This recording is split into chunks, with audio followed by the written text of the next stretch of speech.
What's going on, Max?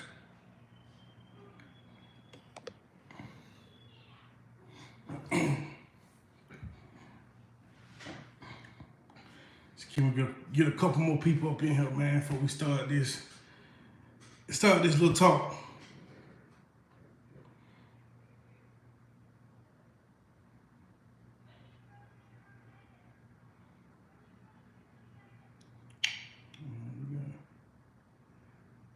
Chris, what up, man? What up? What up?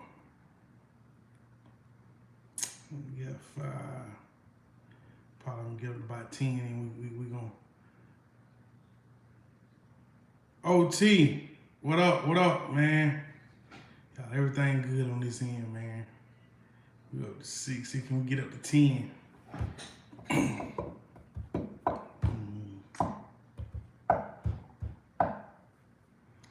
7.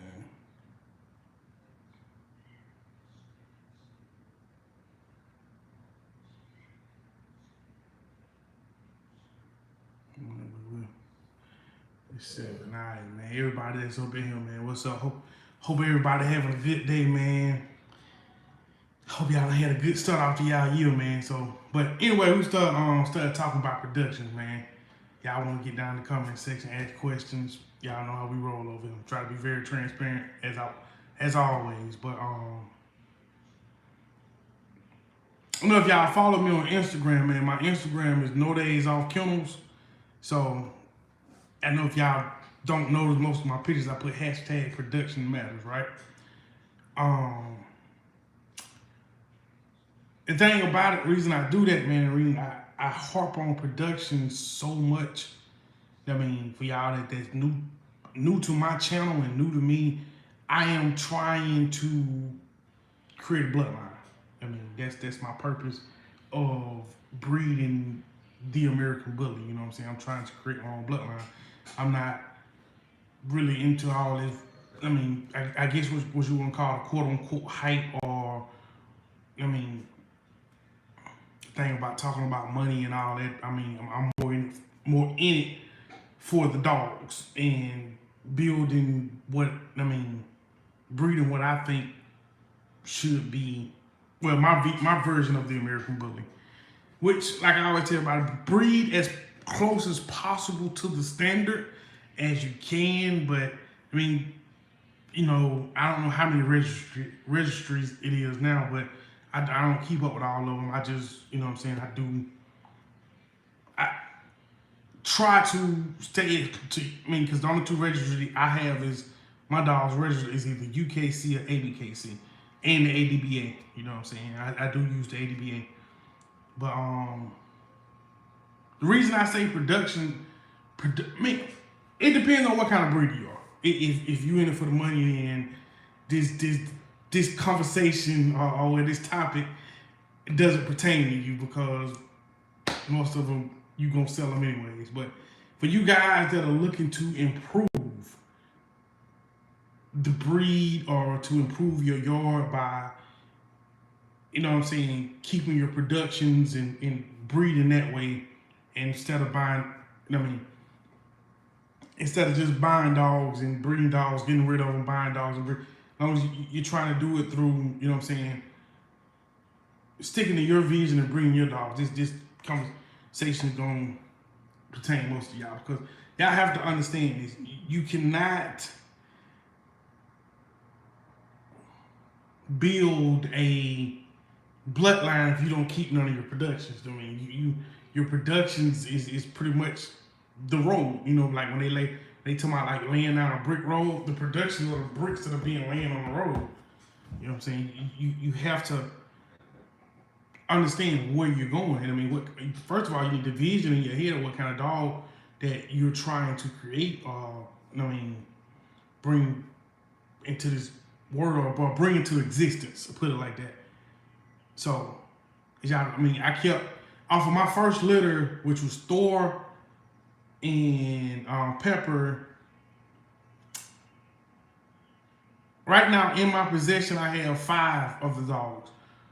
One of the males will be leaving here soon, so that would leave me with, I would have kept 4 dogs off of that litter. I mean, there'd been 1 male and 3 females. I mean, I was always taught, you know what I'm saying, as far as when it comes to breeding dogs, you either keep a male and a female, or you keep your best 2 females. I mean, that's the way I was taught as far as when it comes to breeding dogs. I mean, reason being is, I mean, the male, most people will tell you, I mean, you really shouldn't keep a male unless that male is like top notch. You know what I'm saying? Just one of the males, just like, see, but the thing about doing it the way that I'm doing, you have to, that's why I was trying to explain in that last video that I posted. I mean, you have to hold on to the dogs a little bit longer. And like I said, I'm not saying that you can't, or I don't see how people pick their picks and the dog's only a week or 2 weeks old. Now, I mean, if you've been having luck at it, you've been very good at doing it, then, you know what I'm saying, hats off to you. But I don't have that eye. I'm not even gonna sit here and say that I do it. I've been around dogs my whole life, you know what I'm saying? My granddaddy used to breed and raise hound dogs. I mean, well, you know what I mean, like coon hounds. But I don't see how. I mean, this is my 1, 2, 3, 4. This is my 5th litter I done put down. Well, put on the ground. I don't see how in the hell you can a puppy that's 2 weeks old, you saying he gonna be this and he gonna be that. I don't understand, because they change so much between, which is really in the first 6 months of life. I mean, the dogs go through a crazy amount of changes, you know what I'm saying? Structurally, I mean, weight wise, all. I mean, it's unless I mean, I understand this, unless you're dealing with line bred dogs, you know what I'm saying? You have to understand a line bred dog has, it's pretty much, the bloodline is gonna show, you know what I'm saying? Like, you got like your red line, your Camelot, you know what I'm saying? Stuff like that. Them dogs, they've been line bred. So you can predict, your predictions are, how can I put this? It's easier to predict what the dogs are gonna look like when they're grown, when they're coming off of a line bred dog, because that consistency has already been built into the dog. That look has already been built into the blood, you know what I'm saying? And that's what you're trying to get when you're trying to build a bloodline. You are trying to consistently produce a certain look. Well, I mean, pretty much a certain way. I'm trying to produce a certain type of dog on a consistent basis. I mean, I know there's a lot of people out here that breed. I mean, a lot of people don't. You have a lot of people don't believe in inbreeding dogs. You know what I'm saying? You have a lot of people they don't believe in that. That's you don't have to do that. Yeah, I mean, you don't have to, but at the same time, you're not really gonna get that consistency if you don't. You know what I mean? It's not gonna happen. You know, I mean, I'm not saying you have to breed so close as doing the brother and sister off of the same litter, or, I mean, it's different ways to do it. But just know the consistency, I mean, to me, like I told y'all in that video, a line bred dog to me is worth more than a scatter bred dog in any day. You know what I'm saying? Because I know what that consistently, whether it's a male or female, on a consistent basis, kind of what that dog is going to give me when I breed that dog. You know what I'm saying? Like Pepper's a line bred dog. If you go look at her pedigree, you know what I mean, she's a line bred dog. So her look, as far as whether it's the size of the pups or the look of the pups, no matter what male I take her to, they're gonna kind of be close to what she produced with the other male. You know what I'm saying? Even if you put 2 different dogs, the puppy's gonna have some kind of consistency because her blood is kind of, it's not tight, but it's tighter than a scatterbred dog. Y'all don't understand this terminology, man. Like I said, y'all hate this company. Y'all can ask me in the comment section. I tell you, I'll break it down for you. But understand your production matter not just in your program, but also in your sales, man.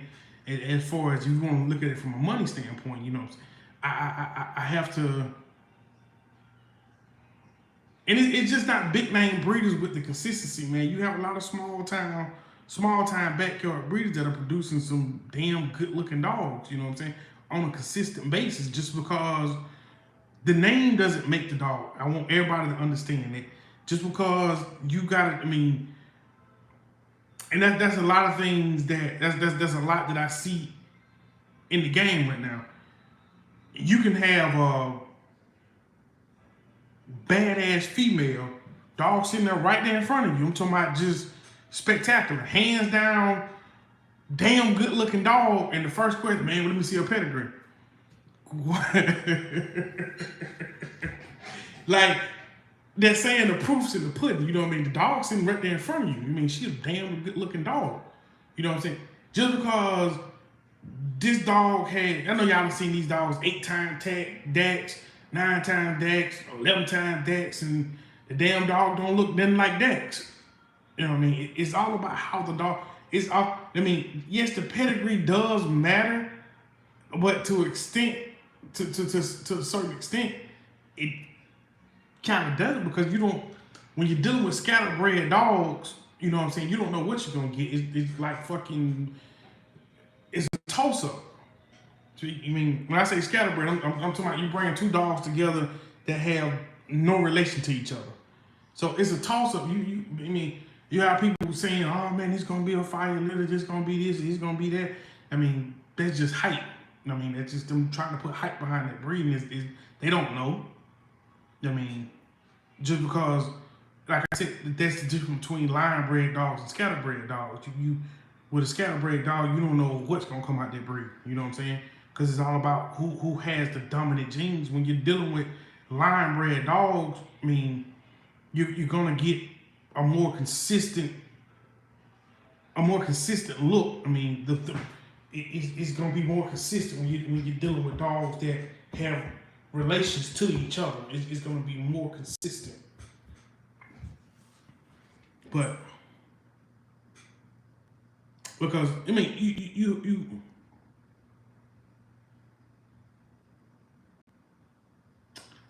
you have to think about this when you're breeding dogs, right?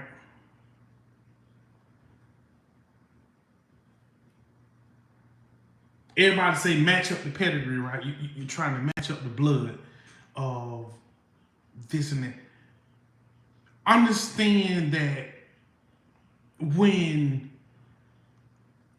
you looking at a pedigree and just we're not even gonna do the 4 generations. We're gonna do 3 generations. You go 3 generations back on the mother side and the father side, and there's no dog in that pedigree that is related to no other dog. I'm talking about out of 3 generations, there's no relations nowhere. When would you bring in? Well, hold on, I'm gonna get to that. But there's no relations nowhere on either side. You know what I'm saying? How can you tell me what these puppies are gonna look like? You know how wide that genetic pool is? This like I keep telling you, this is a science project. That genetic pool is, I mean, it's as vast as the ocean. There's no relations nowhere on either side. So when you bring these two, it's kind of like guessing the numbers for the lottery. That's kind of what it's guessing. Besides color, that's about it. That's the only thing you're gonna be able to tell me. I mean, even when it comes to the size, the weight, and the height of the dog, I mean, unless you done got some kind of genetic testing done on both sides, you can't even really predict that, because, like I said, the genetic pool is so wide. I mean, and that's why I say that's where the value comes at with a line bred dog. Now, me personally, back to that question. Let's see, Chris, when we're not bringing in new blood, I mean, me personally, like, it depends on the breeding. Now, if you got a dog, if you done did like a father-son, well, not father son, father daughter, or mother to son breeding. Now that pup there, off of that pup, I wouldn't come back so close. I mean, I probably would, probably because that depending on what side you're coming from, you know what I'm saying, I would probably do an outcross there, and then come back off of that outcross with something that's related. You know what I'm saying? Because you never want to get it too tight, because y'all know when you're line breeding dogs, not when you're inbreeding dogs, you're not just doubling up on the good traits, you're doubling up on the bad traits too. And understand that when you're doubling up on a trait, it makes that trait harder to get rid of. I mean, on down the road, if it's a bad trait, it's gonna make it harder to get rid of. But it just, if you're doing cousin to cousins, Chris, man, then you could go a few generations with that. And I mean, it just depends on the blood of the dog, the health of the dogs, or the parents and all that. But when you start getting like super tight doing, especially when you're doing siblings from the same litter, then yeah. But if you're doing like cousins, that's why most of the guys I knew growing up, instead of doing like a father and daughter breed, and they'll do an uncle and a niece. You know what I'm saying? Because you kind of get away from that a little bit. You mean?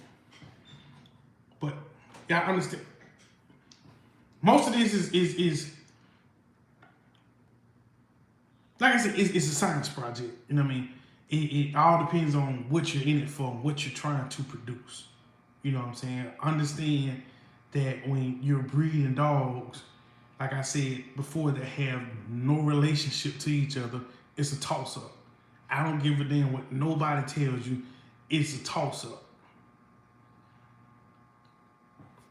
How's it going, Miss Baker? But it's a toss-up. There's no guarantee that them pup, but like I said, besides color, you can, if you put two tribes together, right, you know you're gonna get tri-pups. So two black dogs, you can kind of predict the colors a little bit, like especially with genetic testing and all that.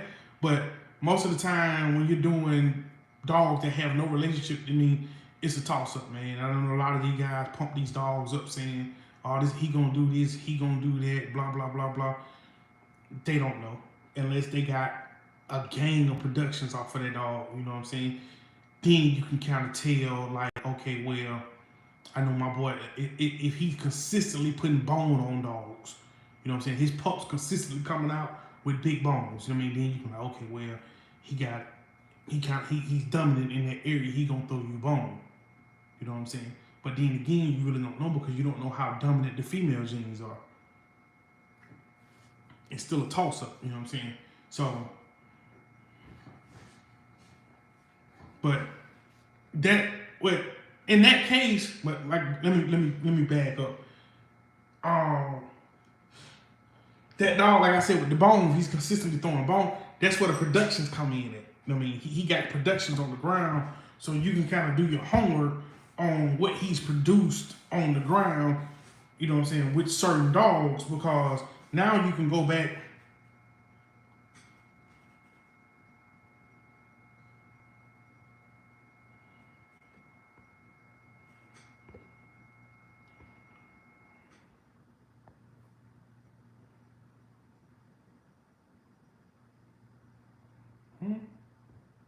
Tearing nobody out.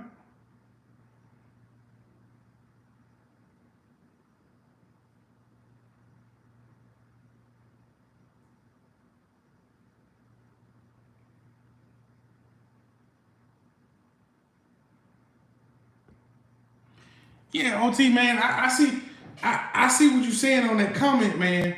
I mean, yeah, you're gonna be blown away, but the thing is that predictable is unpredictable. So, I mean, I understand what you're saying about the fun part. Yeah, that does make it exciting, because now you're trying to it's that waiting game to see, okay, what I'm gonna get off of this, what I'm gonna get off of that. But then at the same time,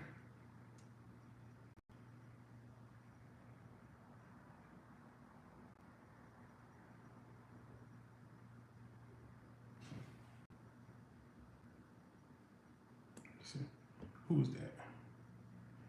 Let's see.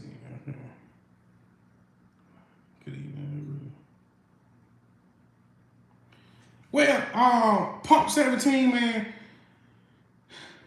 Like I said in past videos, me personally, my dog, I like for a dog to have a certain level of autonomy. I like very intelligent dogs that can, I guess, with ease move from, like I said, being a companion to being protection and to hunting. I mean, I like dogs with high drive. Mostly the dogs I'm breeding are gonna be family. They're gonna, first of all, the temperament and structure comes first over here. I mean, I'm looking for a dog with good temperament. I mean, good family companion. I mean, but also a dog that has a lot of prey drive and that's very good at protection work too. I mean, that it's a thin line between that family companion and that dog with a lot of prey drive too. There's a thin line between that. I mean, you kind of you tight walking because a lot of people get in trouble with dogs like that. But back to the breeding thing, man. OT, what you were saying, it's a lot of fun doing that, but at the same time, you like I said, it really depends on what you're trying to create, what you're trying to breed. Because I mean, me personally, that unpredictability of things that really what gets to me, because I like consistency. I like more of doing what I'm going to get, and I want to know what I'm selling to my customers, versus just, okay, your dog look good, my dog look good, let's breed them. I mean, nah. I mean, that's because to me, I don't know what I'm selling you. I just know I'm selling you a dog. Yeah, man, it's a ball all the way. It's a full. It's both of that. Rude dog for sure. But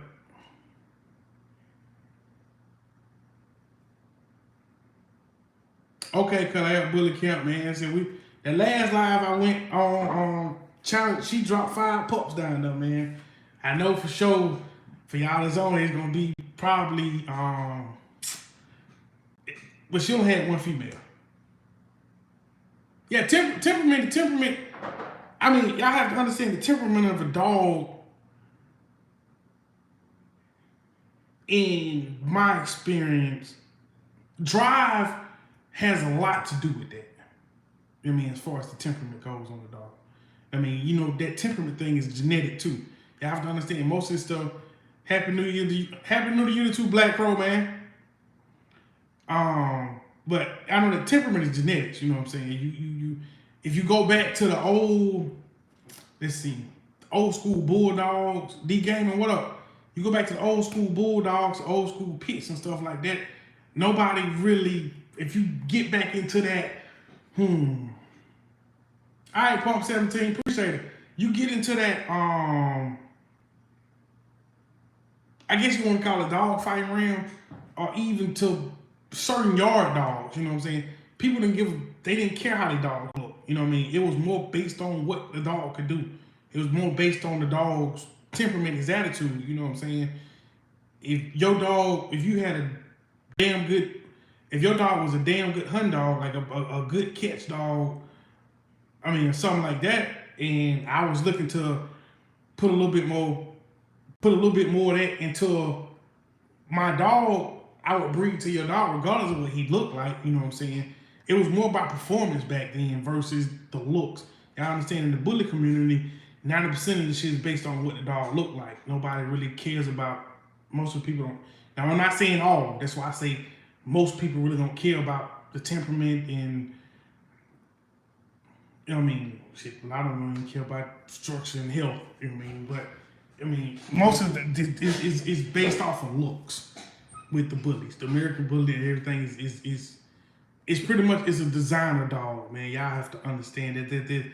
It's supposed to be a family companion. That's basically what the breed is supposed to be based off of. Matthew, you're right. I mean, you got a dog with messed up structure, he ain't gonna perform too well. I mean, especially not in no kind of endurance or anything that requires him to use his athletic ability. Because, like I said, if he got bad hips, joint problems, stuff, the dog gonna be jacked and he ain't gonna do too well. But y'all have to understand, the American Bully is based off of looks. It's just most of the stuff I talk about in my videos on these lives. A lot of these breeders, they're not looking at the dog that way.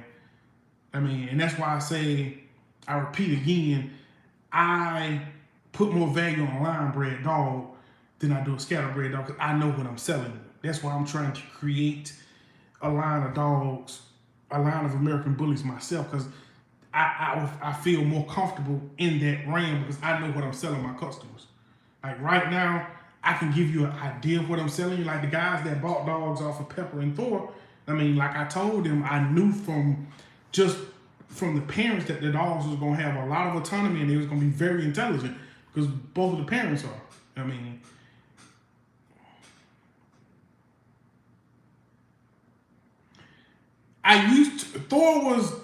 Thor and who was it? I think it was Zeno. They was both raised in the house. But y'all know my mom passed away, so I had to get my little brother and sister. So, and my brother, he's terrified of dogs. So, you know.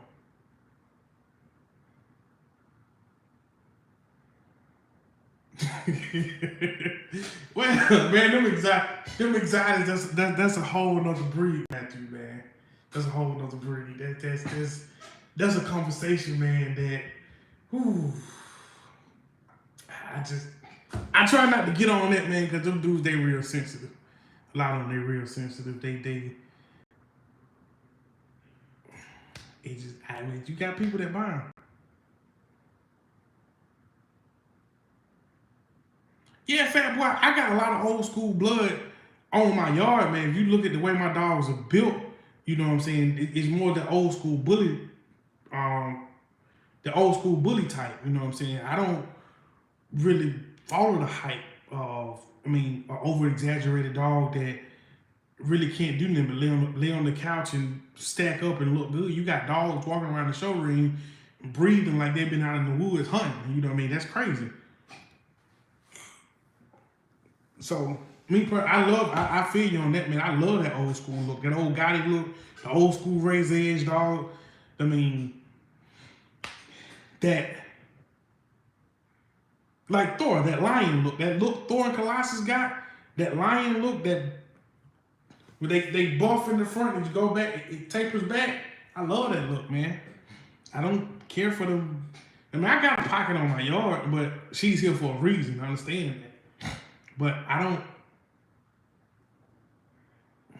The fat dogs, that's what I call them. We don't do no fat dogs. What was that?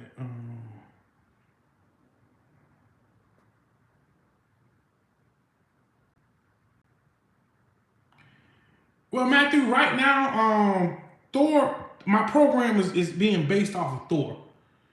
And to me, Thor has everything that I'm looking for, but he has a weak rear. If you know, when I say weak rear, you guys, I don't mean like he got some kind of, he's disabled, nothing like that. He don't have a lot of girth back in there. He don't have a lot of, enough muscle for me back then in that area. But as far as his temperament, and he could have a little bigger head. You know what I'm saying? I bred him to Pepper. Hank is going to kind of give me what I want for Thor, but the thing is, Hank, he kind of got what I wanted out of the rear. I got a bigger head.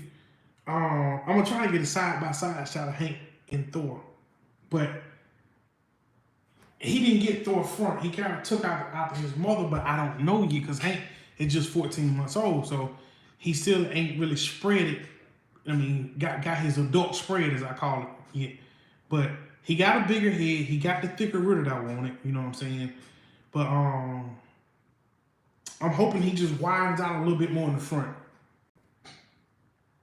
No. Weak rear. When I talk about when I say, I mean, not the angulation. Thor has very good angulation for XL. Like I said, he comes from that old school. If y'all remember the dog Kanye West. That's the top side of his pedigree, and the bottom side is razor edge and Gotti. Thor has good rear angulation. Now, when I say weak rear, I mean he's not thick enough back there. I'm not talking. His angulation is fine. He tight feet and everything.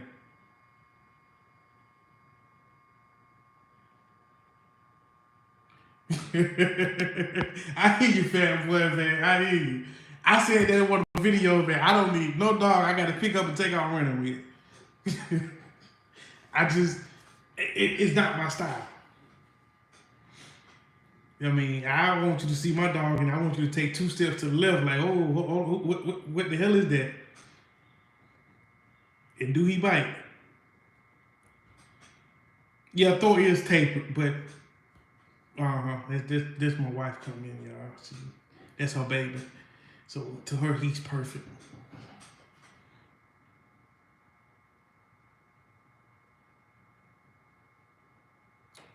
Puppies. Off of which little, Matthew?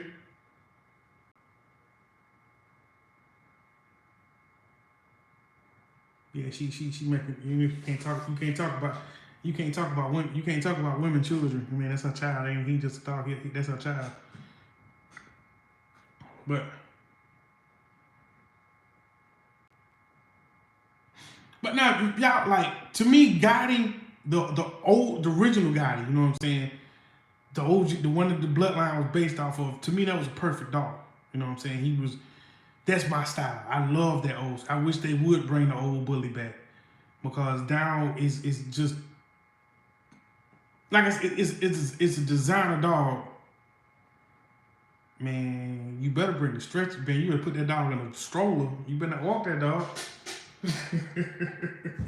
But now it's just the American. But I mean, like I told y'all before, man, America is a designer dog. It's a hype dog now. You know what I'm saying? Because I don't see how can you crown a dog as a champion and this dog got 2-3 visible flaws.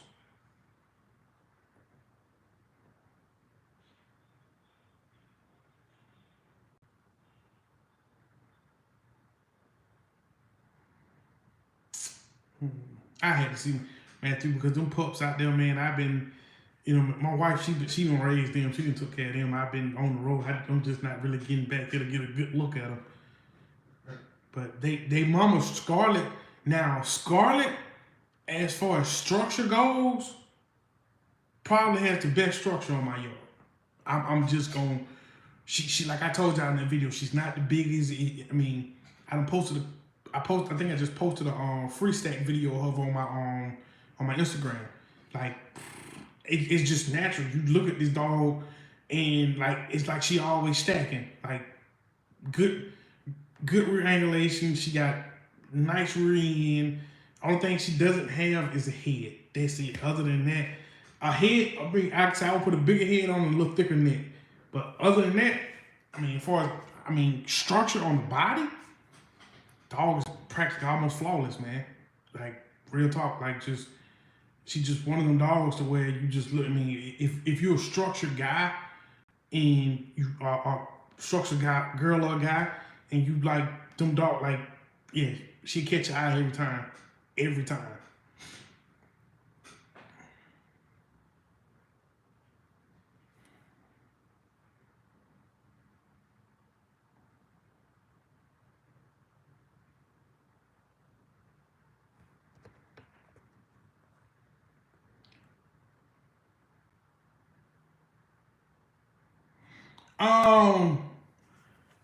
Anthony, man, we are currently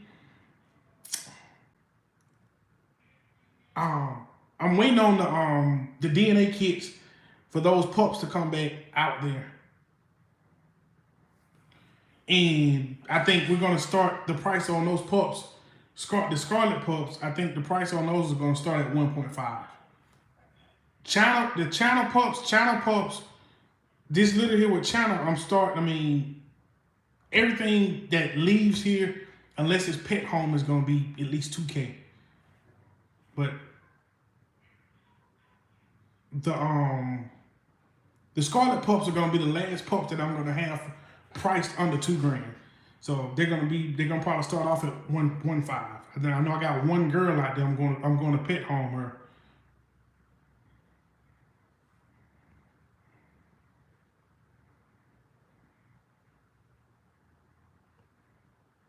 Sure.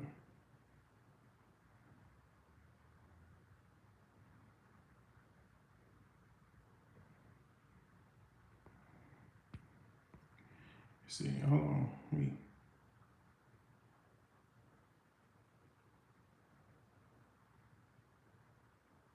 Yeah, man, you gonna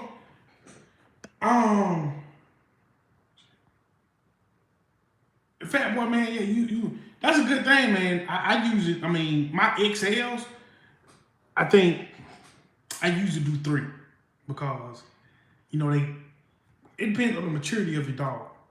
Because I know Scarlet was her 3rd heat. Yeah, she was on her 3rd. She was on her 3rd.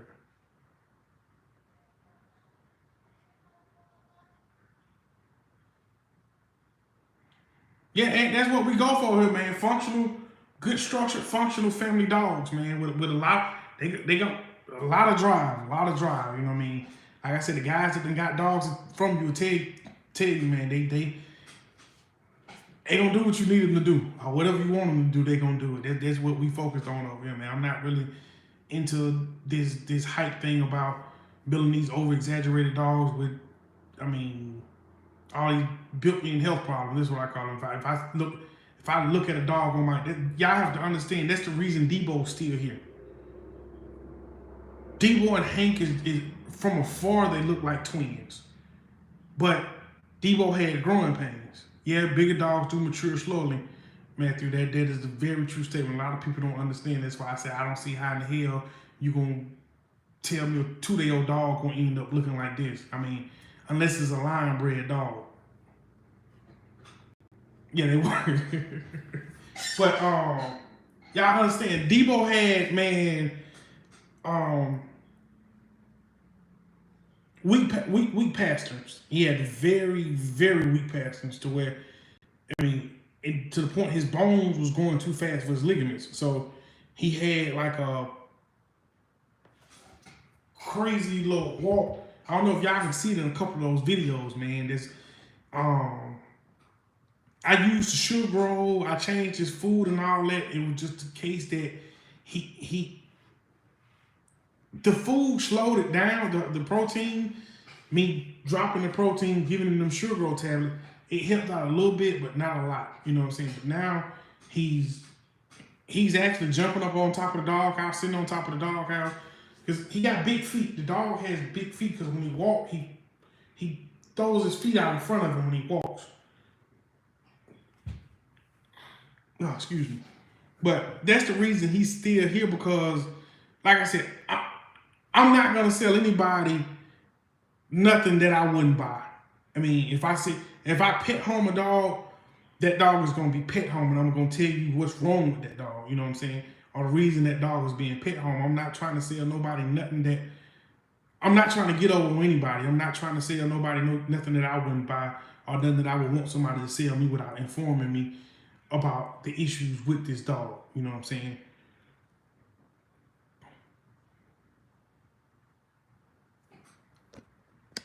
I don't know why this okay.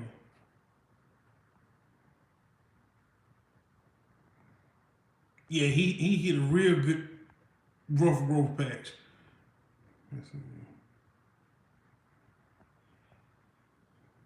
Yeah, I'm trying to figure.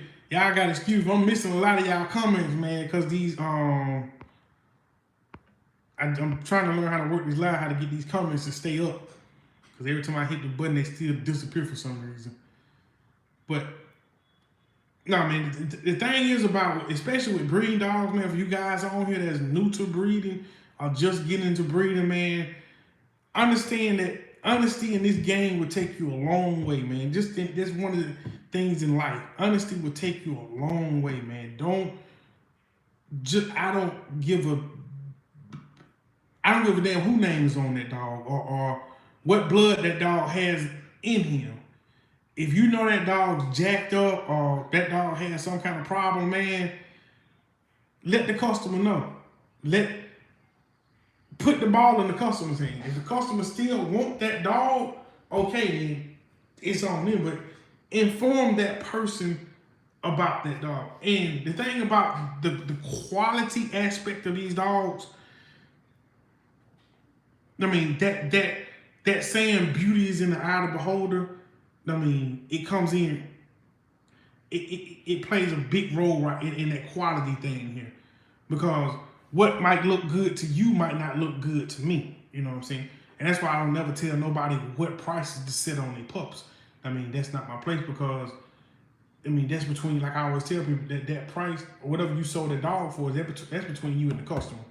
You know what I'm saying? That's but you as a breeder, you have to understand that, and I told y'all in this video, I told y'all in one of the past videos, understand that your name is always going to be attached to that production.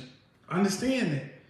It could be 10 years from now, that dog is going to be grand champ, I mean, whatever registry. Your name always going to be attached to that dog because you brought that dog into this world as a breeder. But regardless of who you sold it to, or regardless of that dog been sold 10 times, your name is always going to be attached to that dog. Because when it comes back down to what he's produced at, it's always going to come back to your yard. So that's why I say, be honest, man. What's this?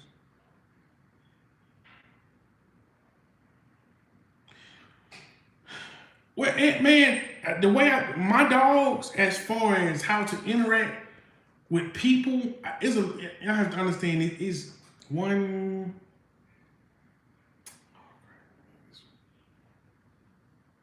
My bad, child. I don't know. We got, there's 7 people in my house. So that in terms of that, and as far as that aggression thing, y'all have to understand I have scuffles. But that starts as a puppy. I mean,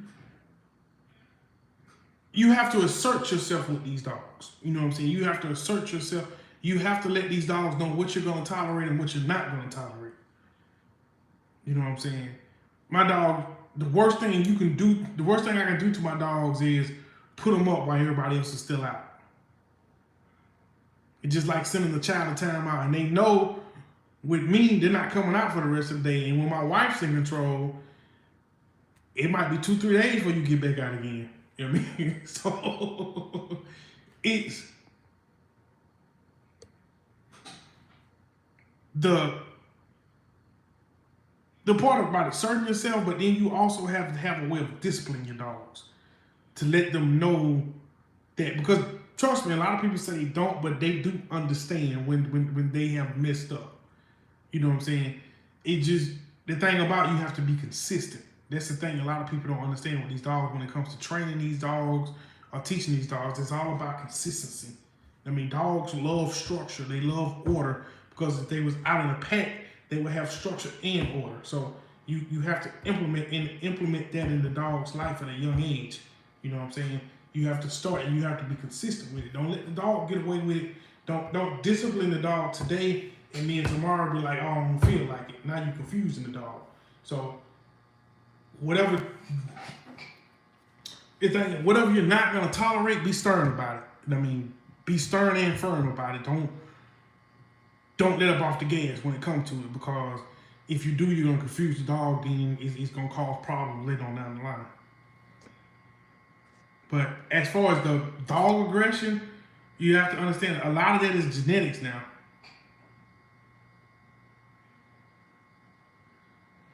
Well, that's the aggression towards people. I mean, like, okay, for a prime example, Thor. I mean, as long as Thor sees that you're okay with the person, he's okay with the person. But Thor has a natural protection instinct in him. You know what I mean? Something that I didn't teach him. I mean, I didn't get nobody to teach him. It's just natural. You know what I'm saying? You're not just gonna walk up in my yard and he's just gonna start wagging his tail. No, I mean, so, but me personally, with the type of dog that I'm trying to create, no, I don't. I want that in my dog. I don't want you to be able to walk up in my yard and I'm not hearing my dog just start wagging. No, I mean I'm not. I'm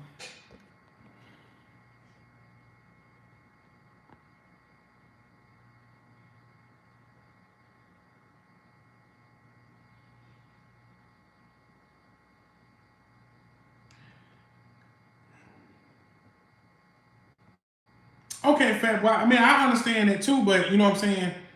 In that situation, it like with my dogs, right? As far as when it comes to that, like, okay, if I'm not around, my dog ain't gonna be friendly to you, regardless of whether you done met the dog 10 times or not.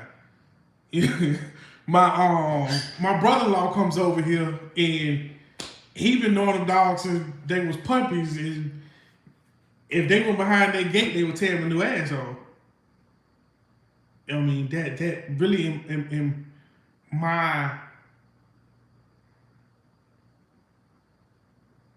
and like I said, that's a point right there when it comes to, is your dog being protective? Is your dog human aggressive? I mean, you know that's two different sides of the fence. You got human aggressive dogs and you got protective dogs.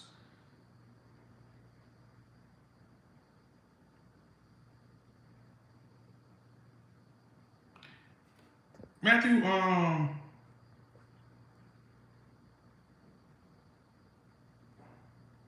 teaching your dog to be confident or to discern the situation.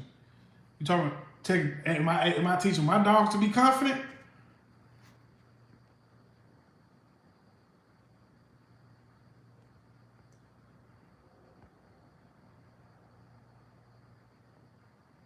Yeah, but fat boy, by putting the dog up, I mean you have to understand that that's not really.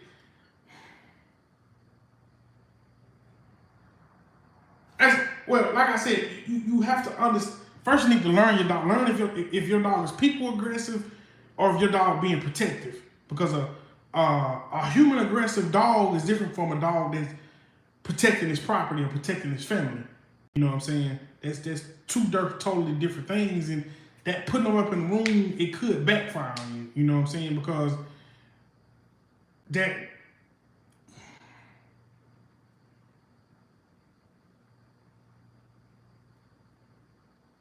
Oh, okay. Yeah, you putting the dog up every time, that's not teaching. It's not really teaching him protection. You know what I'm saying? That he's supposed to be protecting his property. I mean, you kind of teaching the dog that, hey, when people come, I'm gonna run in the room. I mean, so you have to be careful when you. To me, I'm not no way, shape, form, or am I a dog trainer? I mean, I train my dogs. I work with my dogs when, I mean,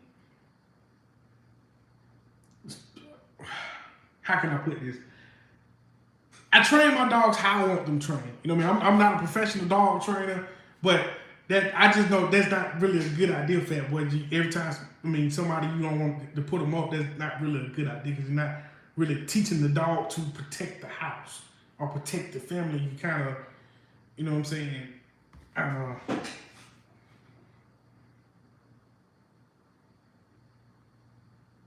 Yeah, Matthew, that's true. That's true. You know what I'm saying? But that's why I was saying that there's a difference between a human aggressive dog and a protection dog. There's two. That's on two sides of the fence.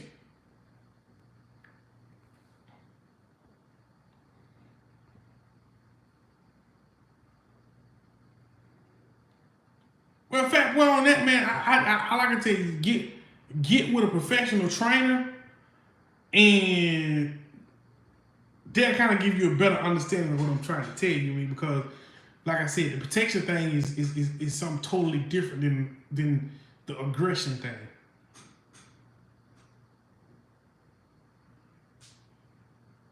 Because like Matthew said, something you got a lot of dogs that just bite out of fear.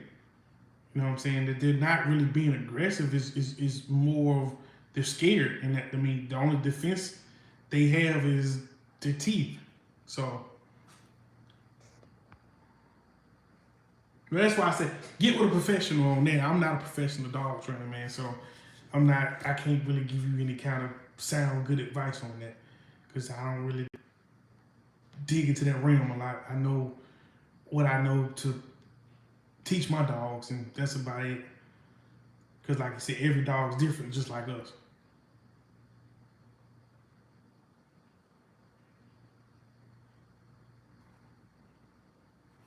Because like I said before, they have to learn the difference. You know what I'm saying? It's not, because like I said, I know with mine, as long as I'm outside, I can let any one of my dogs out, and if I'm okay with you, that they're not going to bother you. But me not being here is a whole different story. Regardless of you just been here 10 minutes ago and you double back, it's a completely different dog.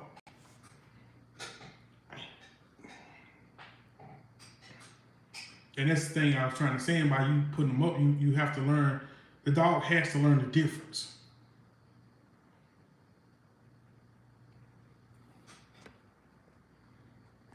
See that bit.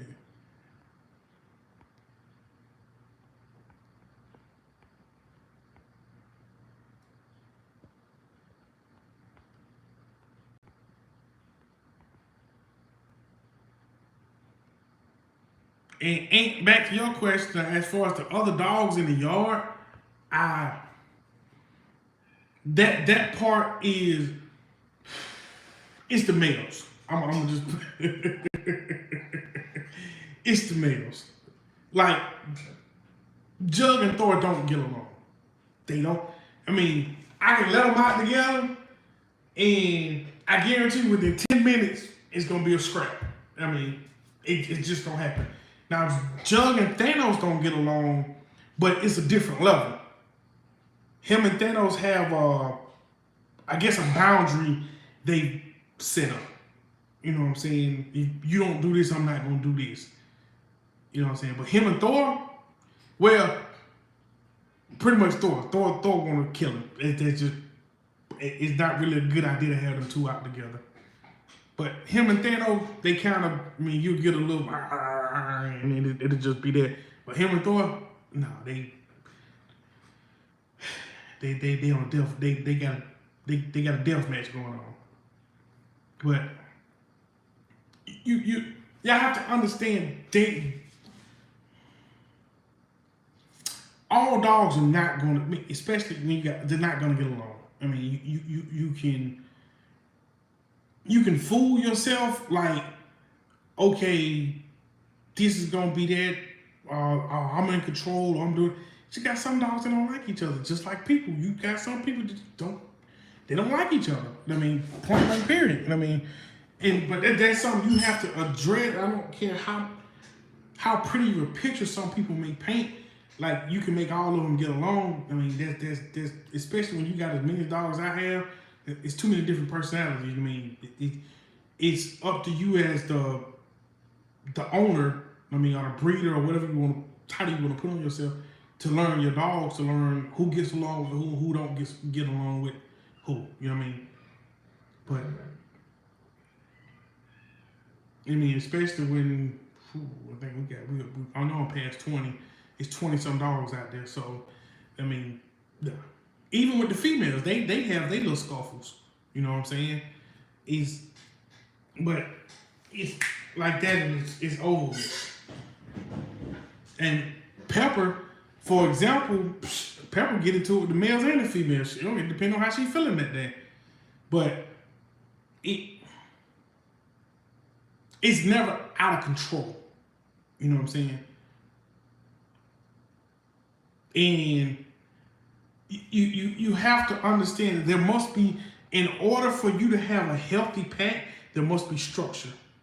And not just from you within the pack itself. So, and before I make this statement, there's in no way, shape, form, or fashion do I condone dog fighting. I do not. Period. I mean, but for me having so many dogs, I've learned certain scuffles. I okay. Put it like this. I'm telling you. Okay, Pepper and Boots. Here it was. What? A couple days ago they got into it, right? No bloodshed, no nothing. It was over a ball. Boots was being toy aggressive. She was being aggressive over the ball. Now, in my yard, Pepper is the alpha female. Boots is her child. But lately here, Boots has been trying to assert herself. You know what I'm saying? She trying to be the big dog as far as it comes to the females. So she been doing little things, and I mean, I don't say nothing. I mean, because like I said, you must let that structure form within the pack. So her and Pepper got into a scuffle. No scratches, no nothing. Pepper just showed her who was boss. You know what I'm saying? I didn't say not one word. Because when you're around your dogs long enough, and you're around dogs long enough, you can tell when it's going to be a bloodbath versus when it's just going to be a little cat fight. If y'all understand what I'm saying. But it was more of a, you know what I mean, Boots submitted and she went on about her business. Pepper didn't really want the toy because Pepper didn't even take the toy after the situation. It was just a point where she was teaching me you can't just be aggressive. You was being too aggressive for no reason. So, but like I said, all dogs are different, man. You have it's up to you as a breeder or as a dog owner to learn your dog. You know what I'm saying? Just like as being a parent, if y'all have children, you have to learn your kids. But so when you have as many dogs as I have, you're going to have scuffles. It's inevitable. It's going to happen. You know what I mean?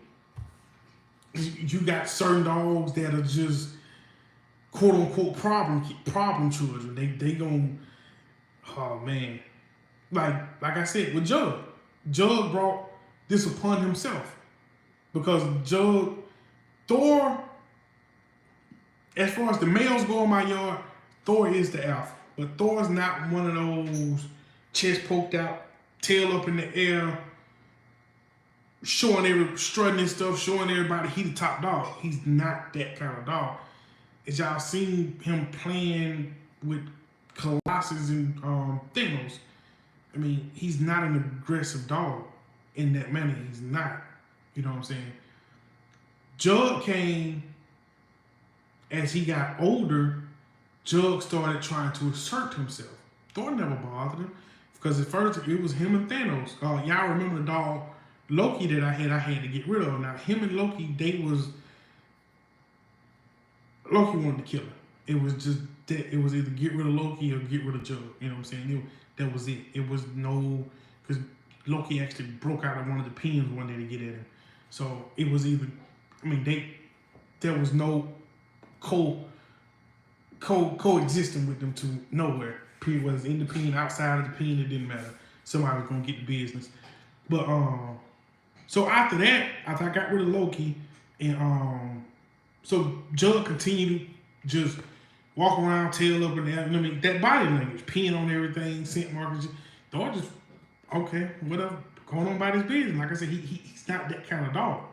So the first couple times Jug went at Thor just kind of like just brushed it off, like, man, like chill out. I mean, he didn't do nothing to him, and it was just a couple months back. This one particular day, he tried him and he got him. He got showed who the boss was. It was just a good thing I was outside. You know what I'm saying? Well, not that I was outside. It's a good thing I was paying attention to what was going on. And so ever since then, like with Thor, it ain't over. Thor, he get an opportunity to, he gonna kill him if he get an opportunity. But like I said, I just don't let him out at the same time. I keep them separated. So, and like I said, Thor's not that aggressive like Loki was. Like I said, Loki actually broke out of his kennel to get Jug. I mean, Thor go lay in his doghouse and go to sleep. He'll sleep, like whatever. But that's like I said, when you having this many dogs, man, is you gotta have your scuffles, regardless of what anybody tell you. Oh man, I got 30 dogs and I don't know. You're gonna have. If you let them out at the same time, enough every day, you're gonna have scuffles because they're gonna get tired of each other. Hey, you mean I gotta see puppies fight? I mean.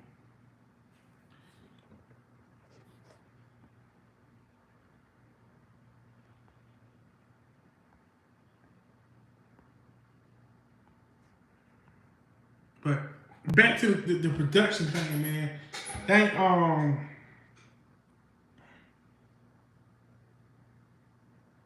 back to where when I was talking about selling your dogs. You sell your dogs whatever price you want to sell your dogs at, but understand this quality does matter. And I'm not just talking about color. You know what I mean? When you get a pot, you gotta throw the structure in there, you gotta throw the temperament in there. I mean, there's a lot of stuff gonna go into that pot for that to be a quality dog, because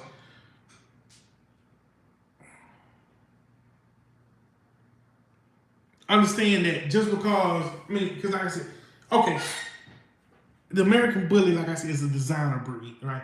Most people are concerned about the look and the color. I mean, that's what they're concerned about.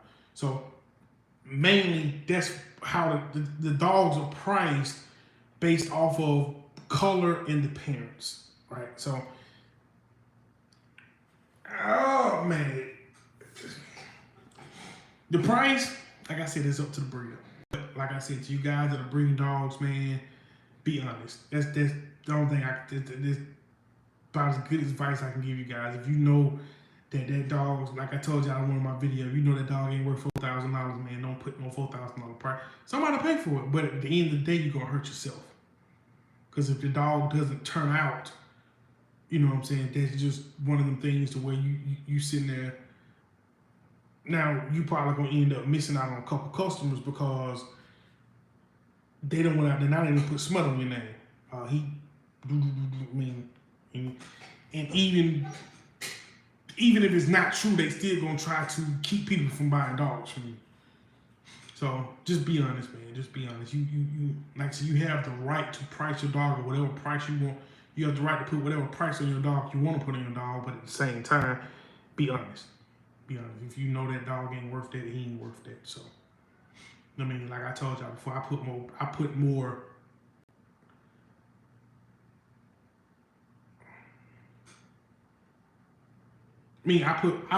worth into a line bred dog than a scatterbred dog any day. So, that's just me.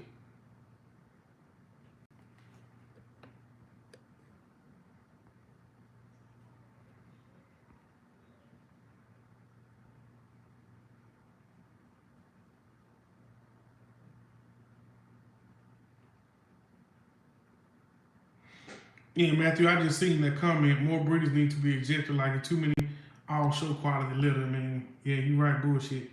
It's just it's true. But if y'all ever, me, I know a lot of guys go to these shows and they film these shows on YouTube, man. If y'all would take the time out to either go to a show or watch a couple of these shows on YouTube and look at these dogs that they're crowning champion, or grand champion, or national grand, or whatever, man. Take a look at the dogs. That's all you gotta do. Take a look at the dogs. I mean,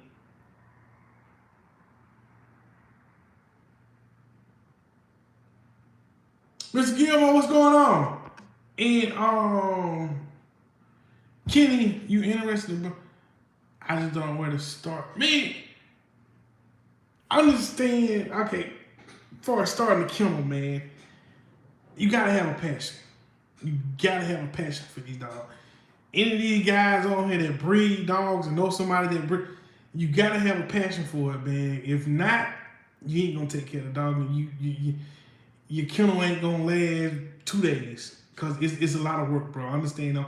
I'm just gonna give it to you raw. Whether you got 1 dog or 2 dogs, it's a lot of work. I mean, because it's a lot of planning. It's a lot of planning.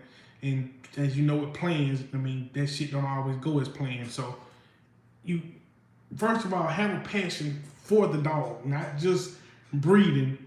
Just have a passion for dogs. You know what I'm saying? Because you know you have to do everything for that dog.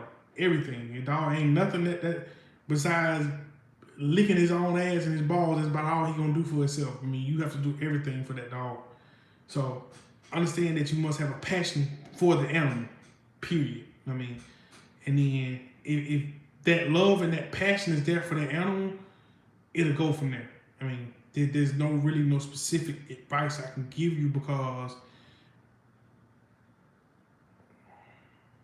I'm not one of them guys where I'm going to try to get you to buy a dog from me or sell you my vision when it comes to your kennel. You know what I'm saying? You first of all, you like I said, have a passion for the dogs and have a vision. Okay, why am I breeding dogs? Don't just, I mean, I know it's gonna sound cliche. Just don't say you're doing it for the money. You know what I'm saying? Because if that's the case, if you're just doing it for the money, man, just go find you the trendiest 2 dogs you can and start breeding them. I mean that. But if you have a passion for it, man, like I can tell you, just it's gonna be a long road, gonna be a lot of hard work, man. You gotta be ready to put that work in.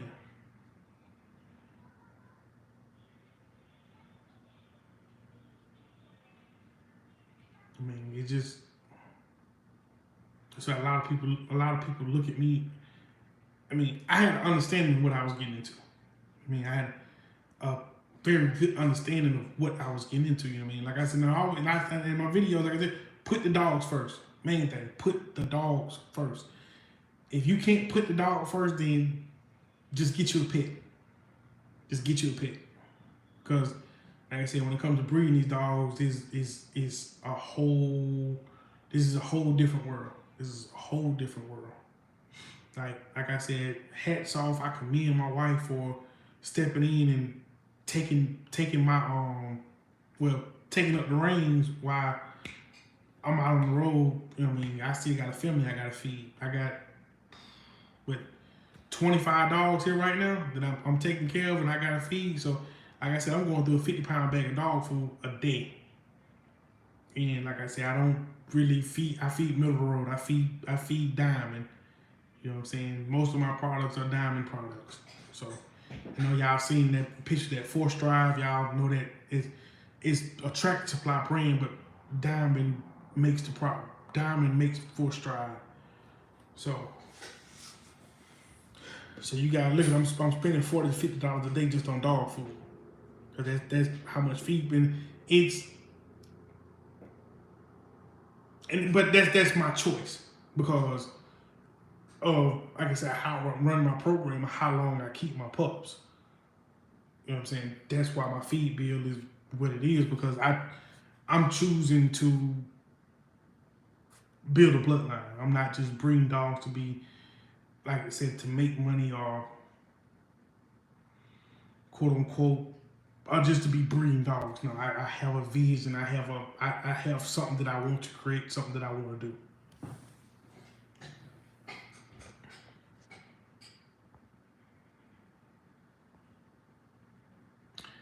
Hey, Mr. Gilmore, you still on here, man? When you gonna shoot me them pictures of Belle, man? Cause I know she big. I know you probably seen that picture I posted of Hank. Cause I know they was neck and neck in height, so I know she did. They're probably a big girl, man.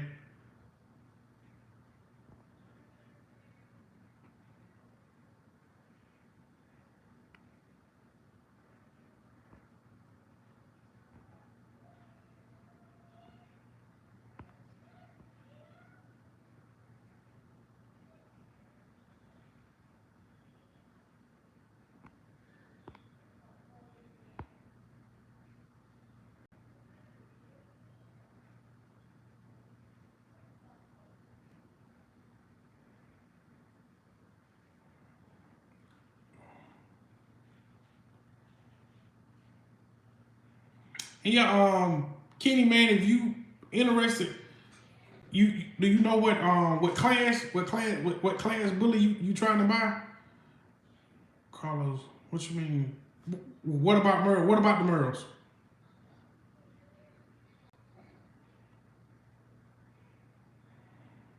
Okay, Mr. Gilmore, appreciate that, because you know the wife, she fiending to see her, man. She fiending to see that girl.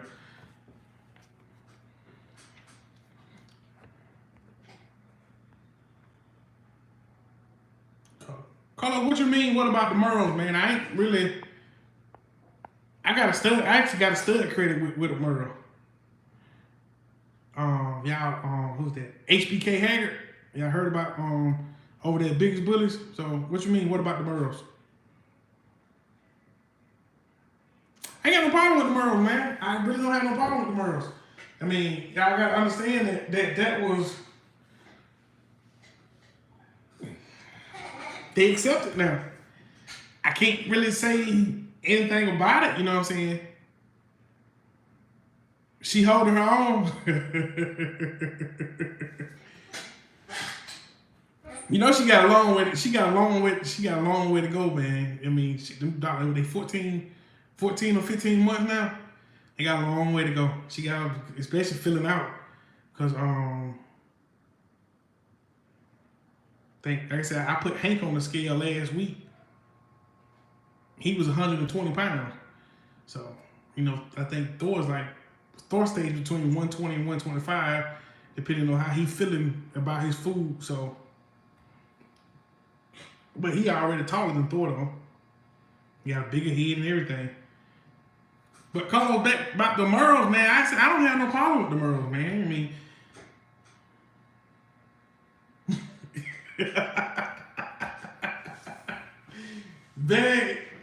they get that from their mama, man. They get that from that trying to assert themselves. They get that from Pepper. All y'all that watch my videos, man, Pepper is my problem child. I understand that. That is my Marley. That's what my wife called her. That's my Marley. Y'all remember that movie Marley and Me? That's my Marley. Always into something. I told you. I told you. Super intelligent. But back to the merles, man, I ain't got no problem with the merles, man. I understand that everybody know how the merles got introduced to the American Bully. I mean, if you don't, then I guess you was living on the rock. You know what I mean? Because that's the thing about, like, I always refer to the ABKC, right? I do have dogs registered with the UKC and the ADBA, you know what I'm saying? I use the ABKC, the ADBA, and the ABKC. But most of the time when I'm referring to registries, I'm always going to refer to the ABKC, right? Because the ABKC is the originator of this breed. You know what I mean? So I'm not going off of anybody else's standards. I'm not going off the ABR, none of that. I'm always going, when y'all hear me talk about the standard of these dogs, I'm always talking about the ABKC. Because they are the originators, you know what I'm saying? So, quote unquote, the ABKC does not recognize the merle gene. It's blotched. That's what it's gonna say on your registration. It's gonna say blotched. Because, quote unquote, they don't recognize merles. Okay, so there y'all go right there. But, I mean,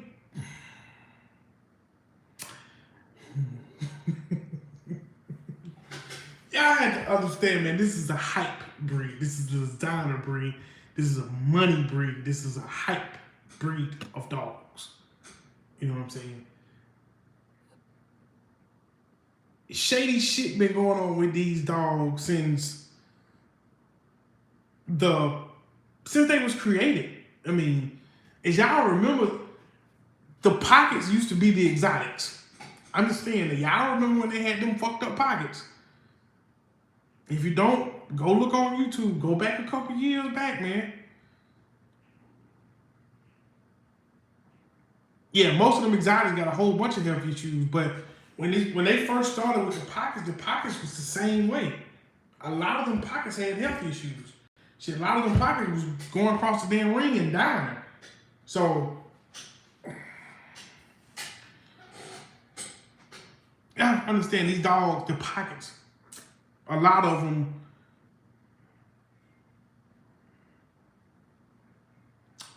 let's talk about the pockets. Y'all have to understand the pockets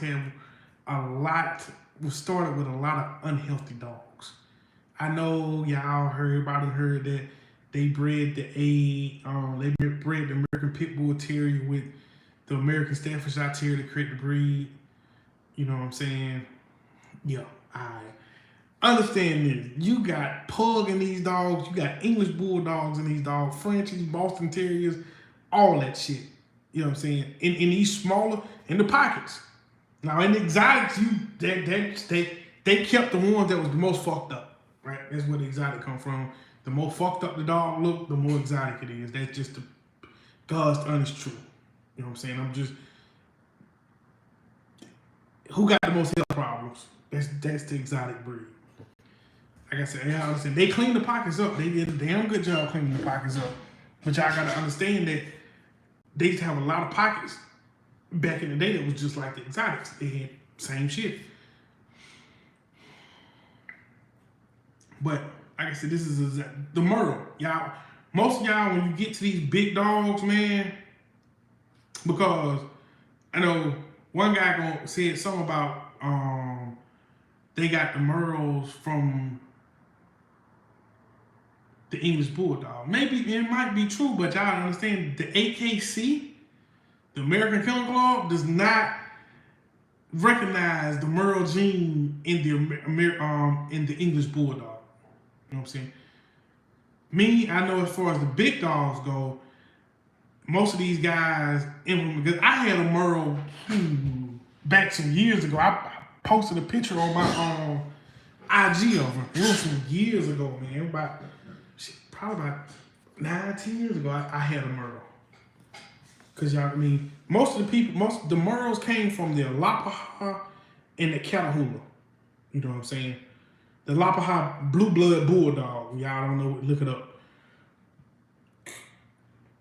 In the Catahoula, Louisiana leopard dog, whatever you want to call it. That's how the merle gene got introduced into the American Bully, without losing so much of the so-called breed type, and it's the look. You know what I'm saying? Because you got a lot of Catahoulas and stuff that's been... A Catahoula is pretty much a catch dog, you know what I'm saying, when it comes to hog hunting. You know what I'm saying? And they got pit bull and everything in them, you know what I'm saying? It's been just like the Alapaha blue blood bulldog, you know what I'm saying? They recognize the merles and stuff like that, but you can breed any one of them dogs to a American Bully, and you're not gonna lose a lot of the breed type. You know what I'm saying? You're gonna kind of keep that bully look. It's not gonna pull too much away from it. And basically what they do, you breed the dogs, you keep the ones that have the bully look, and you just continue to breed them, and that's how it came about, man. It just didn't fall out the sky. It just didn't appear one day. So, yeah, but like I told y'all, I mean, I understand this is a designer breed, man. It's gonna be, like I told y'all before, man. Like as far as the standard when these dogs go, like I said, I'm talking about the ABKC. I'm not talking about the UKC. I'm not talking about the ADBA. I'm not talking about ABR. None of them. I'm talking about the ABKC. The standard will change again. Because why? They set the tone for the American Bully. A lot of people don't believe it, but they set the tone.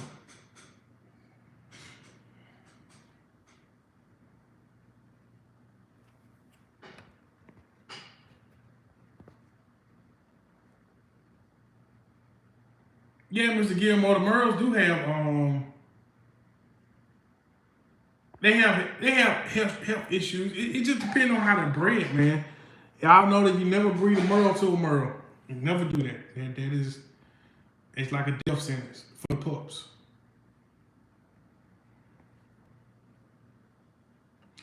Hey, Mr. Gilmore, you plan on you got any plans on breeding that girl yet?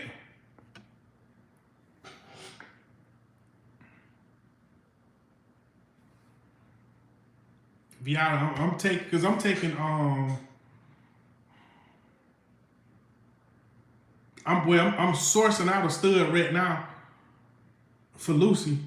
I mean, I don't think I'm out. Well, right now I don't have any plans on using any of my studs on my yard.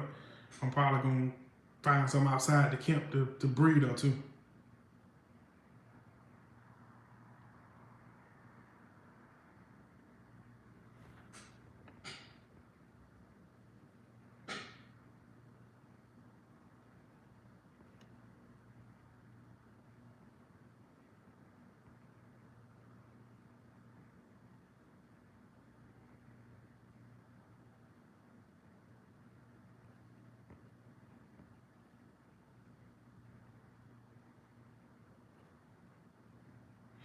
So, any of y'all guys in here, man, y'all got any upcoming breeds, man? Anybody?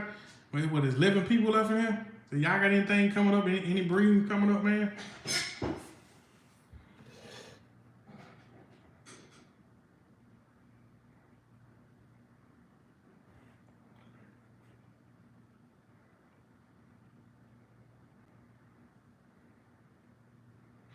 Okay, that's the one.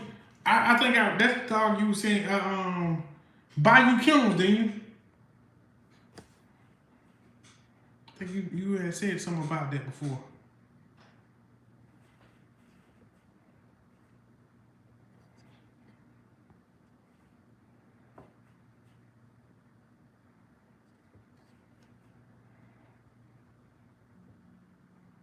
Carlos, you got dogs with no paperwork on them, right? You got a lot of people got dogs that they got no paperwork on, but you want information on how to get paperwork?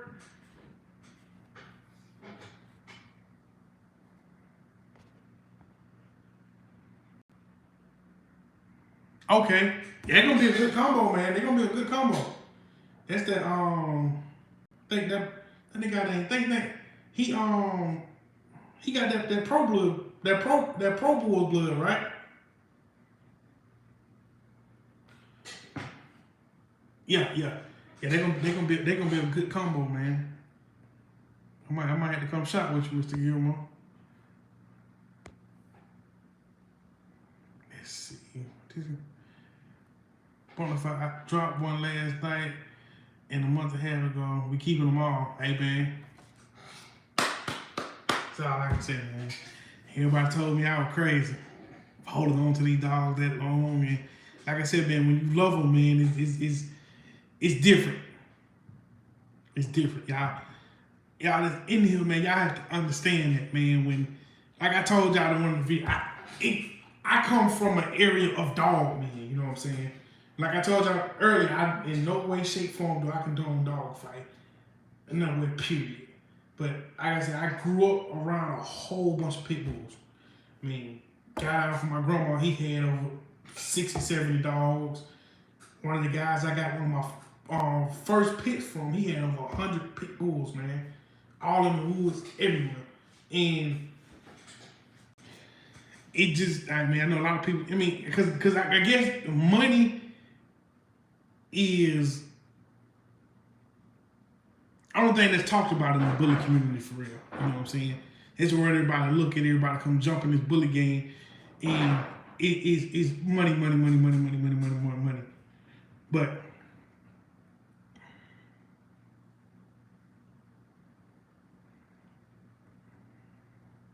Carlos, you trying to do what with an XL? I'm trying to an XL male. But you about to breed to an XL male?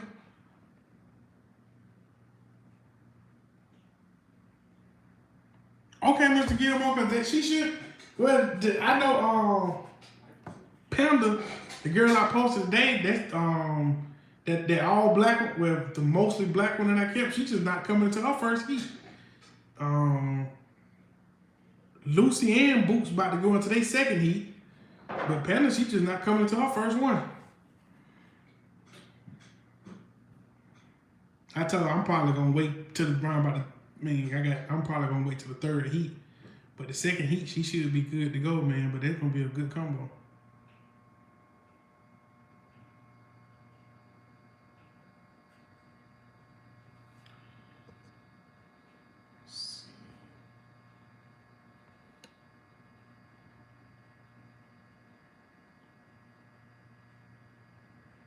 So Carlos, you saying you trying to breed to an XL male?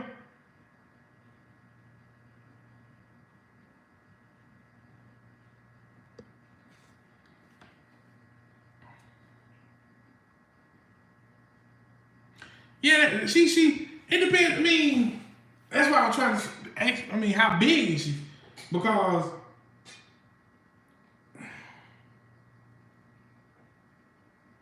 I said, really, it depends on how mature she is. If you that second heat should be good, man. If you feel like she's mature enough to handle that, or you trying to buy XL male, well, I should have Carlos. I should have some here for sale in a couple weeks, man. Well, about another month. I should be. I got DNA tests doing paperwork to get back. We slow roll over here. Ain't nothing fast going on. Just all slow rolling. But now, Mr. Gilmore, you gotta look at her maturity. If she's mature enough, you think that she gonna do what she need to do to take care of them pups? Then that second heat should be good, but that third one, I say it really ain't no guarantee, man. Cause damn, Scarlett was in her I think her third one, and she still was like, damn these puppies. If I left out the room, she wanted to leave out the room. So I pretty much had to sleep in the nursery bed to make sure she fed the pups.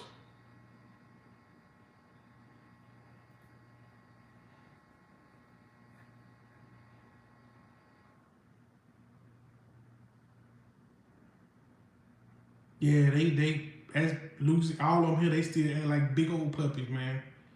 That's why I say that third heat probably be especially since you got, the thing is you already got your stud at home, so it's on you. So if I had in-house stud, I'll wait till the third heat. I'm not, especially when you ain't in no rush, I'll wait till that third heat, to that a little bit more of the maturity kick in.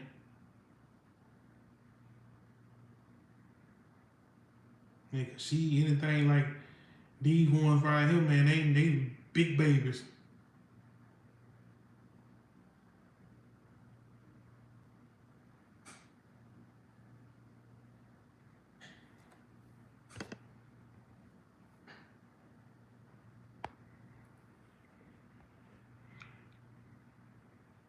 Yeah, don't be in no rush, man. Don't be, because they're gonna be. I want to see that combination though, man, because I know they got in there by you. He got some good blood down there, man. I follow him on IG and Instagram. He got some big ass dogs. He got one dog down there, joke almost 200 pounds.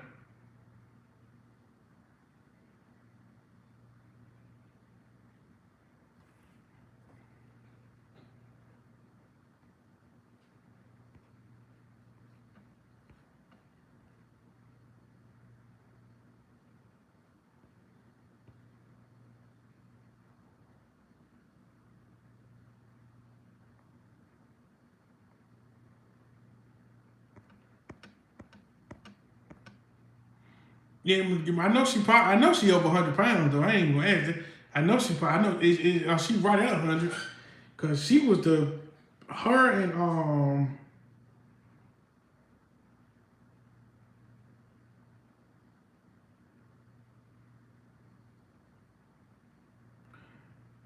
Bama girl, the one Mark got, the guy in South Carolina, they was the two biggest girls in that litter. Cause well, Panda, the black one I kept, she was, well, I'm gonna say for the first week she was the biggest one. And then all of a sudden, man, I remember Bear just popped out of nowhere, like around about that second week, right before they opened their eyes. I brought her upstairs. My wife, she was like, "Who the hell is that?" Like, she just came out of nowhere. But she was always the tallest one. She was always the tallest one. But I know, yeah, I figured that. I knew she was over 100 pounds. She was huge, man. Cause I know her and Hank, as far as height, they was neck and neck. I don't know if you've seen that picture. I just posted of Hank on IG, but that pic don't do that boy no. Like I said, he bigger than his daddy right now, man. That boy, he huge. But like I said, he just a big ass puppy.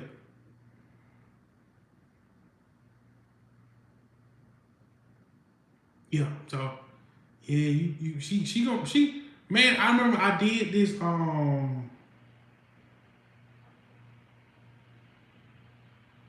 I can't remember. It was one of them puppy weight apps, right? And I think them pups was, I think they were right about 6 or 7 weeks old, man. And I remember I did her, Hank, Pearl, well, Bama girl, and Debo. And one of them apps predicted that them pups gonna weigh between, well, fully grown, that they was gonna weigh between 150 and 180 pounds. You gotta understand, man, Thornton really stopped growing until he was 3 years old. Like, he stopped going up in height around about this time, around about that, between 14 and 16 months, his height stopped. And he was just tall and lanky. And then all of a sudden, over the next year and a half, that's when that spread and that weight came. His head his head was the last thing to come in. But that weight, he didn't stop growing. He was like 3. Like I said, Thor stayed between 120 and 125. Like I said, Hank, when I put him on the scale, he was 120. So, and that's at 14 months.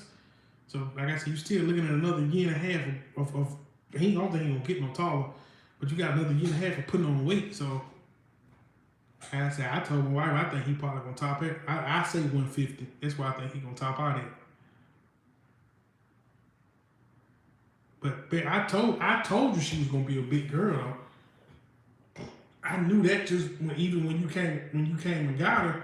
I had told my wife, I said, this is gonna be the biggest one out of the whole. She's gonna be the biggest female out of the whole litter, if not the biggest one.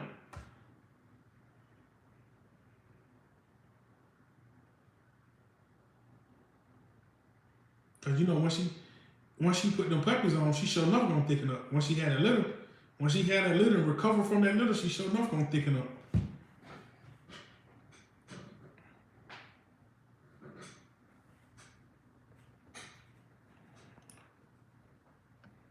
But y'all, man, we gonna ain't no problem, Mr. Gilmore, man. I'm glad she in good hands, man. That's I tell you, that's the only thing that I care about, man.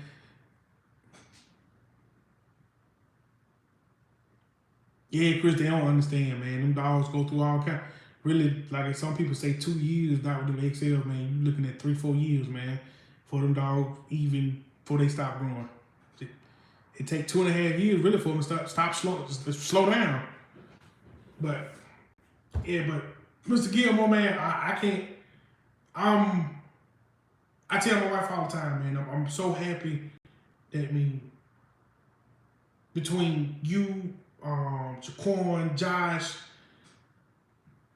Mark, man, I couldn't ask for better pet owners for my dogs, man. That's the one thing I'm really appreciative of. I know my baby's in good hands. You guys that just started breeding dogs.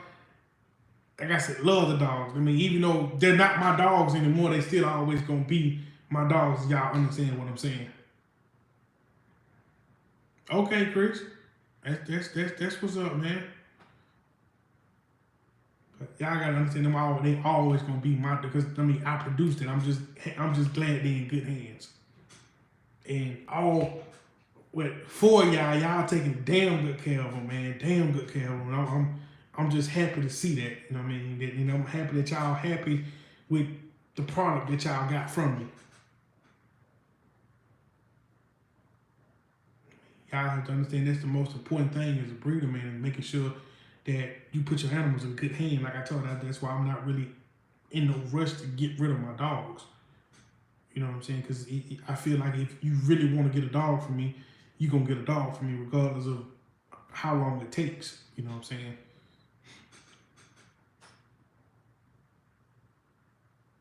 But we're going to jump up off here, y'all. I got to go ahead and play husband with the wife.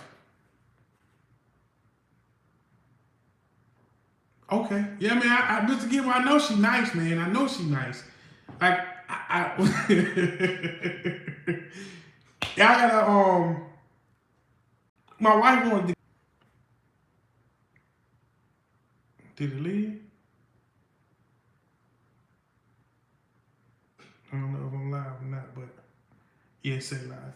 But I'm gonna try to drop a video tomorrow, you guys, man, but I gotta get in here and play hubby with the wife, so. Till next time, like y'all know. Peace.